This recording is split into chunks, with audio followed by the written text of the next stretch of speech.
Solo quería reparar el techo de su vieja casa después de una fuerte tormenta.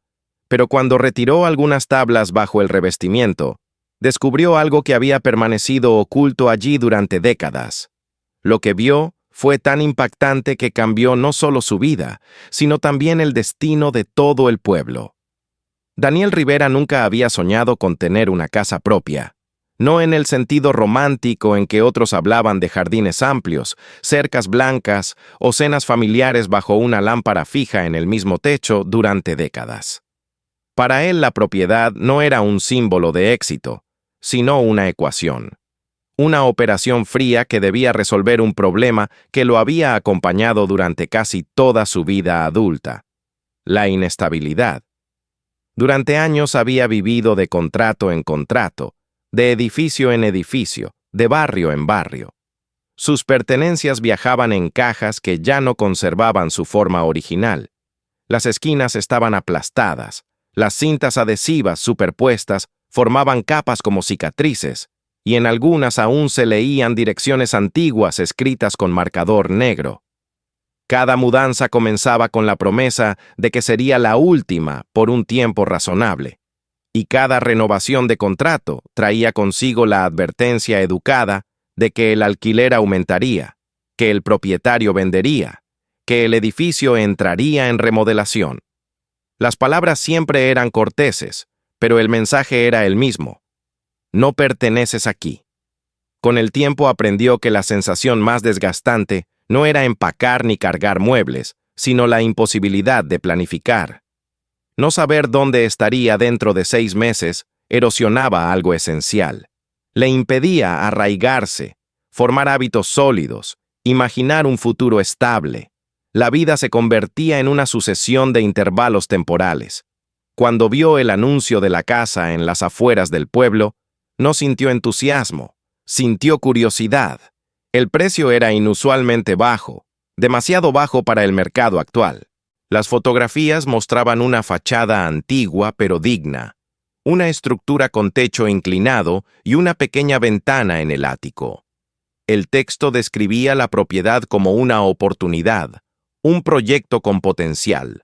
Sin embargo, entre las frases optimistas aparecían advertencias discretas. Se vende tal cual. Necesita reparaciones, sin historial completo disponible. Daniel imprimió el anuncio y lo dejó sobre la mesa de su apartamento alquilado. Durante varios días lo ignoró, como si el papel fuera una invitación que no estaba seguro de querer aceptar. Finalmente llamó a la gente y concertó una visita. El pueblo lo recibió con la calma característica de los lugares que han cambiado poco en décadas. Las calles principales estaban flanqueadas por tiendas de ladrillo rojo, con letreros antiguos que parecían haber resistido más inviernos de los que podían contarse. Las zonas residenciales se volvían menos cuidadas a medida que uno se alejaba del centro. La casa estaba situada en esa frontera invisible donde el mantenimiento terminaba y comenzaba la resignación. Desde el exterior, la vivienda no parecía amenazante. Tenía una presencia silenciosa, casi modesta. El techo inclinado le daba una silueta firme, como si aún intentara conservar cierta dignidad pese al desgaste. La pintura del revestimiento estaba descascarada, pero la estructura se mantenía recta. La puerta principal cerraba con un peso sólido, aunque la madera mostraba deformaciones por el paso del tiempo. Al cruzar el umbral, el olor lo golpeó primero. No era desagradable, pero era denso. Una mezcla de madera envejecida, polvo acumulado y un leve rastro metálico que no supo identificar. El suelo crujía bajo sus pasos. Algunas tablas estaban ligeramente hundidas, señal inequívoca de años de uso continuo. Las paredes exhibían grietas finas que se extendían desde las esquinas de las ventanas hacia el techo. El inspector fue directo. La instalación eléctrica era antigua. Las tuberías necesitaban revisión. El aislamiento no era suficiente. Y la cubierta del techo, dijo con un gesto grave, había superado su vida útil hacía tiempo. No habló en términos de años, sino de generaciones. Daniel escuchó todo sin interrumpir. Sabía que comprar esa casa significaba aceptar una lista interminable de reparaciones. Sin embargo, mientras recorría las habitaciones vacías, sintió algo distinto a la duda. Sintió posibilidad. Las imperfecciones eran visibles, cuantificables. No eran amenazas ocultas como los contratos de alquiler. Eran problemas concretos que, al menos en teoría, podían resolverse. El ático, sin embargo, le provocó una sensación diferente. El acceso estaba en el pasillo central, una pequeña compuerta en el techo con una escalera plegable. Cuando el inspector la abrió, una corriente de aire caliente descendió junto con una nube de polvo. Daniel subió unos peldaños y asomó la cabeza. El espacio era estrecho, inclinado siguiendo la pendiente del techo, vigas expuestas, aislamiento envejecido, rincones oscuros. No había nada extraordinario a simple vista, pero sintió una incomodidad difícil de explicar. No era miedo. Era más bien la sensación de estar entrando en un lugar que había sido utilizado de maneras que él aún no comprendía. Firmó los papeles una semana después. Lo hizo con la misma calma con la que siempre había firmado contratos de arrendamiento. Pero esta vez la tinta sellaba algo distinto. No se trataba de un acuerdo temporal, se trataba de responsabilidad. Los primeros meses en la casa estuvieron marcados por el trabajo constante. Daniel aprendió a reparar pequeñas fugas, a cambiar enchufes, a reforzar marcos de puertas. Por las noches veía tutoriales y leía manuales. Cada mejora, por mínima que fuera, le proporcionaba una satisfacción silenciosa. La casa respondía lentamente a su esfuerzo, como si reconociera su dedicación. Los vecinos observaban desde la distancia. Algunos saludaban con un gesto breve cuando lo veían cortar el césped o pintar una baranda. Nadie se ofrecía a ayudar. Tampoco nadie era abiertamente hostil. La relación era de vigilancia educada. Daniel percibía las miradas tras las cortinas, la curiosidad contenida sobre el nuevo propietario que trabajaba solo y sin descanso. Con el paso de las semanas, el problema del techo comenzó a imponerse. Después de cada lluvia, aparecían nuevas manchas en el cielo raso del salón. Al principio eran pequeñas, apenas sombras circulares que se secaban con el sol. Luego empezaron a oscurecerse y expandirse. Colocó cubetas estratégicamente en las noches de tormenta, escuchando el sonido irregular de las gotas al caer. Cada vez que subía la vista hacia las manchas, recordaba las palabras del inspector. El techo no era un detalle, era una amenaza estructural. Aún así, los presupuestos de los contratistas superaban lo que podía pagar. Decidió aplazar la reparación mayor y confiar en soluciones temporales. Hasta que llegó la tormenta. Comenzó con una lluvia suave, casi reconfortante. Daniel se acostó pensando que sería otra noche de vigilancia, con recipientes y toallas. Sin embargo, hacia la medianoche, el sonido cambió. Las gotas se transformaron en golpes constantes, pesados, como si el cielo descargara toda su furia sobre la cubierta debilitada. El primer goteo audible cayó cerca de la ventana del salón, luego otro y otro más. En pocos minutos, el techo parecía sudar por varios puntos a la vez. Daniel se movía de habitación en habitación, colocando recipientes, pero comprendió que esta vez el daño era mayor. El agua no seguía un único camino. Se filtraba por rutas invisibles, extendiéndose como tinta sobre papel. A la mañana siguiente, el olor a humedad impregnaba el aire. Las manchas se habían intensificado. Algunas zonas del techo estaban visiblemente abultadas. Daniel se quedó inmóvil en el centro del salón, mirando hacia arriba. Supo que ya no podía posponerlo.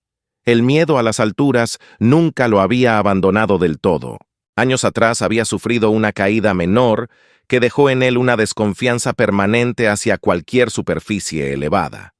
Sin embargo, el miedo no iba a pagar una reparación profesional, ni iba a detener la lluvia. Preparó la escalera con cuidado, asegurándola contra la pared exterior.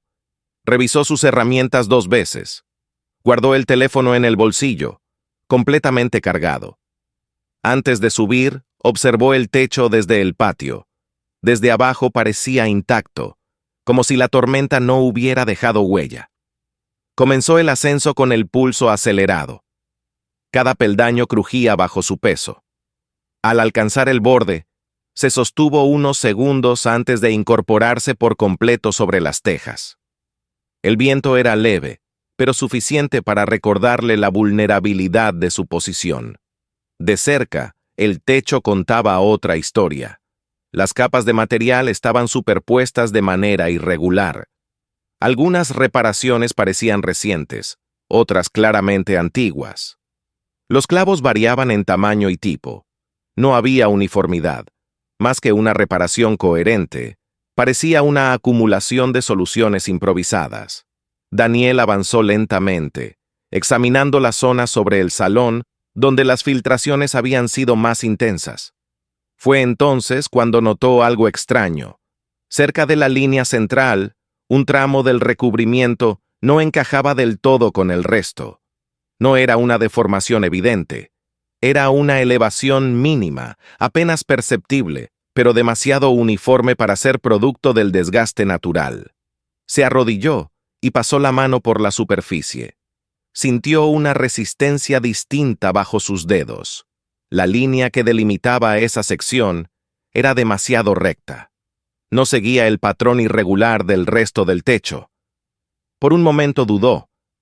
Se dijo que tal vez estaba imaginando irregularidades donde no las había, que el cansancio y la tensión de la noche anterior podían distorsionar su percepción. Sin embargo, la sensación persistía. Sacó la palanca de su bolsa de herramientas y la introdujo cuidadosamente bajo el borde de una de las tejas en esa zona. Esperaba resistencia.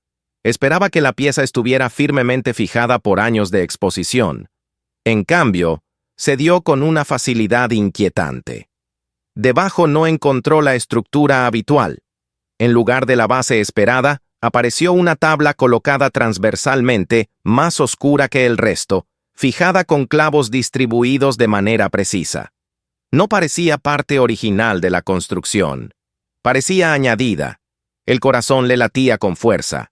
Retiró otra pieza, y otra más. La disposición de las tablas no reforzaba la estructura, la ocultaba. Bajo ellas, entre las vigas, se abría una cavidad estrecha. Encendió la linterna de su teléfono y dirigió el haz hacia el interior. La luz atravesó polvo suspendido en el aire y reveló formas compactas, envueltas en tela gruesa. No eran residuos de construcción, no eran aislantes, eran paquetes deliberadamente colocados. Se quedó inmóvil, con la linterna temblando ligeramente en su mano. Desde abajo, la casa parecía tranquila. Desde arriba, acababa de descubrir que el techo no solo protegía del clima, también protegía algo más. La lluvia había abierto una grieta en la superficie, pero lo que había debajo no tenía nada que ver con el agua. Y mientras el viento leve recorría el tejado, Daniel comprendió que la reparación que había venido a hacer era solo el principio de algo que aún no alcanzaba a dimensionar. El viento que recorría el tejado no logró enfriar la sensación que se extendía por el cuerpo de Daniel. Arrodillado junto a la abertura, sostuvo la linterna con firmeza y volvió a dirigir el haz hacia el interior de la cavidad. El polvo flotaba como una neblina suspendida, iluminado por la luz blanca del teléfono. Lo que había distinguido segundos antes se hizo más claro. Paquetes envueltos con cuidado, alineados en el espacio estrecho entre las vigas. No estaban allí por descuido. No eran restos olvidados. Habían sido colocados con intención. Durante un instante consideró volver a colocar las tablas y fingir que nada había ocurrido. La lluvia seguía siendo un problema urgente, y aquello, fuera lo que fuera, parecía pertenecer a otra época. Pero el simple hecho de haberlo visto anulaba la posibilidad de ignorarlo. Sabía que, aunque sellara la abertura, la certeza de que algo permanecía oculto sobre su cabeza lo acompañaría cada noche. Se inclinó un poco más y retiró con cuidado la tabla transversal que cubría parcialmente la cavidad. Los clavos estaban distribuidos con una regularidad que no respondía al azar. No era un refuerzo estructural improvisado. Era una tapa. Al moverla, la abertura se amplió lo suficiente para que pudiera distinguir 5 bultos claramente separados, acomodados uno junto al otro. El número, preciso, lo inquietó más que la mera presencia de los paquetes. El espacio no permitía trabajar con comodidad. El tejado era un lugar demasiado inestable para abrir aquello sin saber qué contenía. Si los paquetes eran pesados o contenían objetos rígidos, cualquier movimiento brusco podría desequilibrarlo. Además, la lluvia podría volver en cualquier momento, y el agujero abierto dejaría expuesto el interior. Tomó la decisión de trasladarlos al ático antes de examinarlos. Ató una cuerda alrededor del primer bulto, ajustando el nudo con la misma meticulosidad que había aprendido en mudanzas anteriores. Tiró con cuidado para liberarlo del estrecho espacio entre las vigas. El paquete ofreció resistencia, como si hubiera estado allí durante décadas sin ser perturbado. Finalmente cedió y emergió bajo la luz del día. El peso lo sorprendió. No era ligero. Tenía densidad, una masa compacta que sugería contenido sólido. Miró hacia la calle instintivamente. Desde esa altura podía ver el porche de la casa de enfrente y el inicio de la acera. Todo parecía normal. Sin embargo, era consciente de que su presencia sobre el techo ya era visible. No quería dar la impresión de estar retirando objetos extraños. Se arrastró hasta la pequeña ventana del ático y comenzó a descender el primer paquete con la cuerda. Lo hizo lentamente, controlando cada centímetro. El bulto desapareció en la oscuridad del interior y finalmente se posó sobre el suelo del ático con un sonido sordo. Repitió el procedimiento con los otros 4. Cada uno tenía un peso distinto. Uno parecía más rígido, otro más flexible, pero todos compartían la misma envoltura gruesa y el mismo cuidado en el amarre. Cuando terminó, volvió a colocar provisionalmente las tablas sobre la cavidad y acomodó las tejas lo mejor que pudo. No era una reparación definitiva, apenas una cobertura temporal, pero bastaría hasta que resolviera lo más urgente. Descendió por la escalera con los brazos tensos por el esfuerzo y los pensamientos acelerados. Dentro de la casa, el silencio parecía más denso que antes. Cerró la puerta principal y se dirigió al pasillo central. Bajó la compuerta del ático y desplegó la escalera. El aire caliente descendió junto con un olor antiguo que ahora le parecía más penetrante. Subió con la linterna en la mano. Los 5 paquetes reposaban en el centro del espacio, alineados exactamente donde los había bajado. El ático, con sus vigas inclinadas y su aislamiento envejecido, se sentía más estrecho de lo habitual. La luz artificial dibujaba sombras largas que se movían ligeramente con cada cambio de postura. Se arrodilló junto al paquete más pequeño. Durante unos segundos no hizo nada. Observó la tela, gruesa y áspera, cubierta de polvo uniforme. No había señales de que alguien lo hubiera tocado recientemente. Aflojó el nudo exterior con cuidado. El olor que escapó fue seco, una mezcla de tela envejecida y metal oxidado. Abrió lo suficiente para asomar la linterna. Lo primero que vio fue una superficie blanca, doblada con precisión. No era una sábana ni una tela común. La rigidez de los pliegues indicaba que había sido preparada deliberadamente. Tiró un poco más del borde y distinguió la forma inconfundible de una capucha puntiaguda. El frío que recorrió su espalda no provenía del aire. Reconoció de inmediato la naturaleza de la prenda. Había visto imágenes históricas en libros y documentales. Aquellas túnicas blancas no eran simples disfraces. Eran símbolos de una organización que había sembrado miedo durante generaciones. Cerró el paquete de golpe, como si la tela pudiera mirarlo. Respiró hondo antes de abrir el segundo bulto. Dentro encontró más de lo mismo, aunque con variaciones.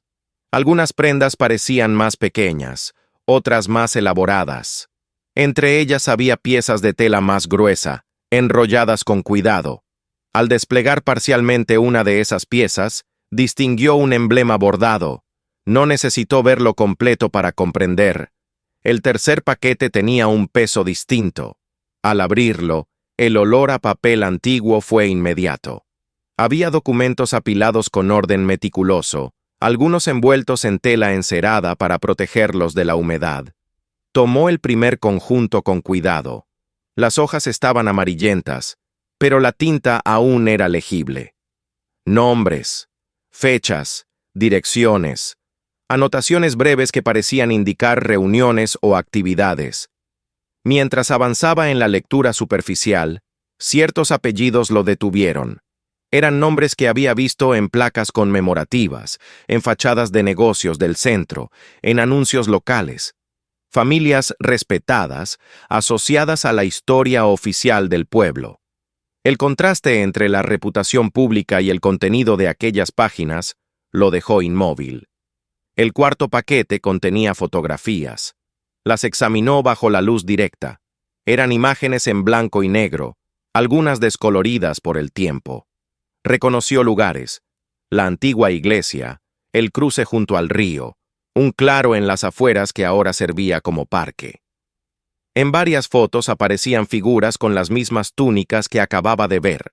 En otras, hombres sin capucha, posando con aparente orgullo. El quinto bulto era el más pesado. Al desenvolverlo encontró objetos metálicos envueltos individualmente en tela. Placas, broches, insignias con símbolos grabados. Algunos parecían indicar jerarquía, rangos dentro de una estructura organizada. Se sentó sobre las tablas del ático y dejó que la linterna descansara a su lado. No era una colección fortuita ni un recuerdo aislado.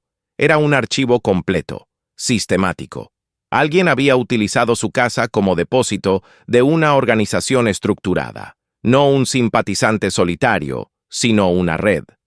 Pensó en la cadena de propietarios que había revisado antes de comprar la vivienda. Había períodos de transferencia rápida, propiedades registradas a nombre de fideicomisos antiguos. En su momento no les había dado importancia. Ahora cobraban un sentido distinto. El conflicto se instaló en su mente con rapidez. Podía volver a envolverlo todo, sellar el techo correctamente y fingir que jamás había visto nada. Nadie sabría. La casa volvería a ser solo un proyecto de renovación. Pero la idea de vivir bajo ese secreto le resultó insoportable. No se trataba únicamente de historia lejana. Las fotografías mostraban lugares que aún existían. Los apellidos pertenecían a familias que todavía residían en el pueblo. Sacó el teléfono y comenzó a fotografiar cada paquete, cada documento visible, cada detalle del ático. No tocó más de lo necesario. Documentó la disposición exacta en la que los había encontrado. Sentía que necesitaba pruebas, no solo para otros, sino para sí mismo. El silencio de la casa se volvió opresivo. Cada crujido de la estructura le parecía amplificado. Pensó en la posibilidad de que alguien más conociera la existencia de ese escondite. ¿Y si no había sido olvidado, sino simplemente esperado? La idea lo obligó a bajar del ático. En el pasillo miró la compuerta cerrada como si fuera la puerta de una habitación prohibida. Caminó hacia la cocina, apoyó las manos sobre la mesa y permaneció inmóvil. Sabía que cualquier decisión cambiaría su relación con la casa y con el pueblo. Tomó el teléfono nuevamente. Marcó el número de emergencias y esperó a que la operadora respondiera. Explicó, con la mayor claridad posible, que había descubierto materiales pertenecientes a una organización extremista antigua ocultos en la estructura de su casa. Aclaró que los había movido al ático para protegerlos de la lluvia, que no había retirado nada del lugar y que no sabía cómo proceder. Las preguntas fueron directas y metódicas. Dirección exacta. Presencia de otras personas. Naturaleza aproximada de los objetos. Le indicaron que permaneciera en el interior y que evitara manipular los materiales. Cuando colgó, El tiempo comenzó a distorsionarse. Se acercó a la ventana del salón y apartó ligeramente la cortina. La calle estaba tranquila. La calma le resultó casi ofensiva. El sonido lejano de sirenas rompió finalmente la quietud. Las luces azules y rojas se reflejaron en las fachadas vecinas. 2 patrullas se detuvieron frente a la casa. Los oficiales tocaron la puerta con firmeza contenida. Daniel abrió y explicó nuevamente lo sucedido. Subieron al ático con cautela. La linterna profesional iluminó los paquetes. Las voces se volvieron más bajas. Uno de los oficiales solicitó refuerzos y la presencia de especialistas. La escena comenzó a transformarse. En pocos minutos llegaron más vehículos. La calle se llenó de luz intermitente. Vecinos se asomaron a los porches. Algunos observaban con curiosidad abierta, otros con expresiones indescifrables. Dentro, los agentes fotografiaban meticulosamente cada objeto antes de tocarlo. Utilizaban guantes, etiquetaban evidencias, hablaban de cadena de custodia. Daniel permanecía en el salón respondiendo preguntas. Relató la tormenta, el ascenso al techo, la cavidad descubierta, el traslado al ático. Un oficial le informó que la vivienda debía ser considerada temporalmente un sitio de interés histórico y posiblemente criminal. No lo dijo en tono acusatorio, pero el peso de la declaración fue claro. Su casa ya no era solo suya. Cuando los paquetes fueron bajados y trasladados a los vehículos oficiales, Daniel sintió una mezcla de alivio y vacío. El ático quedaba desocupado, pero la ausencia no devolvía la normalidad. La calle murmuraba. Un vehículo de prensa apareció al final de la cuadra. Al cerrarse la última puerta del automóvil policial, comprendió que el secreto que había estado oculto bajo su techo durante décadas ya no podía volver a enterrarse. La tormenta había abierto algo más que una filtración. Había abierto una historia. Y mientras observaba las luces desaparecer en la distancia, supo que aquello no terminaba con la retirada de los paquetes. Apenas comenzaba. Cuando la última patrulla desapareció al final de la calle, el silencio que quedó atrás no fue el mismo que había conocido antes. No era la calma habitual de un vecindario pequeño al caer la noche, sino una quietud espesa, como si el aire mismo estuviera reteniendo la respiración. Daniel cerró la puerta con lentitud y apoyó la espalda contra la madera. Por primera vez desde que había comprado la casa, sintió que el espacio no le pertenecía por completo. Algo había sido arrancado del interior, pero en su lugar quedaba una marca invisible. Durmió poco esa noche.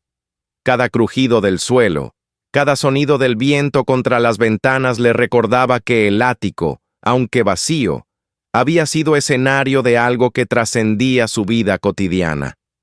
Al amanecer, la calle parecía igual que siempre. Los mismos autos estacionados, las mismas fachadas, la misma luz tenue filtrándose entre los árboles. Sin embargo, Daniel sabía que nada era exactamente igual. En los días siguientes, la casa volvió a llenarse de visitantes, pero esta vez no eran patrullas de emergencia. Llegaron investigadores, historiadores y archivistas. Se presentaban con credenciales, con carpetas gruesas bajo el brazo y expresiones concentradas. No hablaban con el tono urgente de la noche anterior, sino con una seriedad paciente que sugería que aquello no era un simple hallazgo accidental, sino una pieza significativa de un rompecabezas más amplio. Le pidieron que relatara nuevamente el descubrimiento, desde el momento en que subió al techo hasta el instante en que llamó a emergencias. Querían detalles precisos, la posición exacta de las tablas, el modo en que estaban alineados los paquetes, la profundidad de la cavidad. Daniel describió cada paso con cuidado, consciente de que su memoria se convertiría en parte del registro oficial. Los especialistas subieron al ático y examinaron las vigas, las marcas en la madera, las modificaciones estructurales, identificaron cortes y refuerzos que no formaban parte de la construcción original. confirmaron que la cavidad había sido diseñada deliberadamente, no improvisada. Alguien había planificado el escondite con precisión. Mientras tanto, los objetos trasladados comenzaban a ser analizados en instalaciones adecuadas. Los archivistas estudiaban la calidad del papel, la composición de la tinta, los sellos metálicos. Las fechas escritas en los documentos situaban la actividad entre las décadas de 1910 y 1920.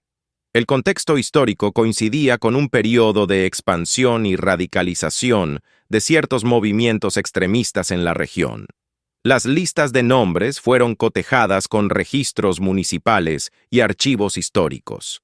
El resultado fue más inquietante de lo que Daniel había anticipado. Varias de las personas mencionadas habían ocupado cargos públicos. Otras habían sido propietarios de negocios aún activos, aunque ahora bajo la gestión de descendientes. Algunas habían sido figuras religiosas influyentes. La información comenzó a filtrarse a la prensa local. Primero como una nota breve sobre el hallazgo de material histórico en una vivienda privada. Luego como un reportaje más amplio que mencionaba la posible implicación de figuras reconocidas del pasado. El nombre de la calle apareció en titulares. La dirección exacta no tardó en circular. El pueblo reaccionó con una mezcla de incredulidad y tensión. En las cafeterías se discutía el tema en voz baja. En redes sociales aparecieron comentarios que oscilaban entre la indignación y la negación. Algunos insistían en que remover el pasado solo reabría heridas. Otros agradecían que la verdad saliera a la luz. Se organizaron reuniones comunitarias en el salón municipal. Historiadores presentaron sus hallazgos preliminares, explicando la estructura jerárquica que sugerían los documentos y la relación entre las fechas de ciertas reuniones y episodios de violencia registrados en archivos judiciales antiguos. Las fotografías del cuarto paquete, ahora digitalizadas y proyectadas en pantallas, mostraban con claridad los lugares reconocibles del pueblo en el fondo de escenas que muchos preferían no imaginar. Un anciano se levantó en una de esas reuniones y habló con voz temblorosa. Recordaba, siendo niño, advertencias de no salir después de ciertas horas, murmullos sobre reuniones nocturnas, miradas esquivas cuando se mencionaban ciertos apellidos. Nunca había comprendido del todo el origen de aquel temor. Las imágenes ahora proyectadas daban forma a recuerdos que habían permanecido difusos durante décadas. No todos aceptaron los resultados con serenidad. Surgieron voces que cuestionaban la autenticidad de los documentos. Algunos insinuaron que Daniel había exagerado el hallazgo para llamar la atención. Otros sugirieron que los materiales podían haber sido plantados. Las acusaciones no se formularon directamente en su presencia, pero circulaban con suficiente insistencia como para llegar a sus oídos. Daniel aprendió rápidamente que la verdad, cuando afecta la identidad colectiva, genera resistencia. Sin embargo, los análisis técnicos eran concluyentes. Las fechas, los materiales y las correlaciones históricas coincidían con registros independientes. La narrativa oficial del pueblo comenzaba a resquebrajarse. Las autoridades confirmaron que la casa no era el único punto mencionado en los documentos. Se hablaba de otras propiedades, algunas ya demolidas, otras aún en pie. La investigación se amplió. Aunque no todas las ubicaciones arrojaron resultados similares, el patrón general era evidente. La organización había estado más arraigada en la comunidad de lo que se había reconocido públicamente. Mientras el debate público se intensificaba, Daniel se encontraba en una posición ambigua. Para algunos, era el ciudadano responsable que había actuado con integridad. Para otros, era el catalizador incómodo de un conflicto innecesario. Los saludos en la calle se volvieron más cautelosos. Algunos vecinos evitaban su mirada. Otros se detenían para agradecerle en voz baja. En medio de ese torbellino, la casa requería atención práctica. El techo seguía necesitando una reparación definitiva. Los investigadores habían concluido su trabajo en el ático y levantado las restricciones formales sobre la propiedad. Daniel contrató finalmente a un equipo para reemplazar por completo la cubierta. Observó cómo retiraban las viejas tejas, cómo desmontaban las tablas añadidas y reforzaban la estructura con materiales nuevos. El ático quedó al descubierto durante algunos días. La luz natural entraba con una claridad que nunca antes había experimentado. Daniel subió varias veces mientras los trabajadores avanzaban. Barrió el polvo acumulado, retiró restos de aislamiento antiguo y reforzó las tablas del suelo. Borró con lija las marcas que los investigadores habían señalado como indicios de actividad pasada. No para negar la historia, sino para marcar una frontera clara entre lo que había sido y lo que sería. Con el tiempo, los objetos encontrados fueron trasladados a un museo regional. Allí serían exhibidos con contexto histórico, acompañados de información sobre el impacto social y las víctimas de aquella ideología. Saber que no volverían a ser ocultados le proporcionó una forma particular de alivio. El pueblo comenzó lentamente a incorporar la revelación en su identidad. Las escuelas revisaron el contenido de sus clases de historia local. Se instaló una placa conmemorativa en el centro, reconociendo los episodios que durante años habían sido minimizados o ignorados. No todos aceptaron esos cambios sin reservas, pero la conversación ya no podía cerrarse con facilidad. Una tarde, semanas después de que el último informe oficial fuera publicado, Daniel salió al patio y levantó la vista hacia el techo recién instalado. Las tejas nuevas formaban una superficie uniforme, sin irregularidades, sin costuras sospechosas. La línea central estaba recta, limpia, libre de secretos. Sintió una emoción difícil de nombrar. No era orgullo ni alivio absoluto. Era una sensación de pertenencia distinta a la que había imaginado cuando compró la casa. Había adquirido la propiedad buscando estabilidad. Había terminado participando en un proceso de esclarecimiento que excedía su interés personal. Entró de nuevo en la casa y se detuvo bajo la compuerta del ático. Ya no la miraba con desconfianza. El espacio superior estaba vacío, pero no deshabitado. Ahora contenía una historia conocida, reconocida, integrada en la memoria colectiva. Al cerrar la puerta principal esa noche, el sonido le resultó diferente. No era el cierre de una casa que guardaba un secreto ajeno, sino el de un hogar que había enfrentado su pasado. La estructura seguía siendo antigua, imperfecta, necesitada de cuidados, pero estaba limpia de ocultamientos. Daniel comprendió que la estabilidad que había buscado no consistía únicamente en poseer paredes y techo. Consistía en habitar un lugar sin sombras ignoradas. La tormenta que había abierto la primera filtración había desencadenado un proceso que transformó no solo su vivienda, sino la narrativa entera de la comunidad. El techo estaba firme, el ático, despejado, el pasado, expuesto. Y bajo esa nueva cubierta, Daniel sintió por primera vez que no solo vivía en la casa, sino que la habitaba plenamente, con la conciencia de que la verdad, una vez revelada, puede convertirse en el cimiento más sólido de todos. Si esta historia te hizo reflexionar, no te detengas aquí. Suscríbete al canal para no perderte nuevas historias sobre secretos, descubrimientos ocultos y verdades que cambian destinos. Aún hay muchas revelaciones sorprendentes que pueden transformar tu manera de ver el pasado y el presente. No olvides ver los otros videos del canal. Algunos de ellos pueden cambiar realmente la forma en que miras el mundo. Y si esta historia te impactó, compártela con tus amigos. Tal vez seas tú quien ayude a alguien más a descubrir una verdad importante.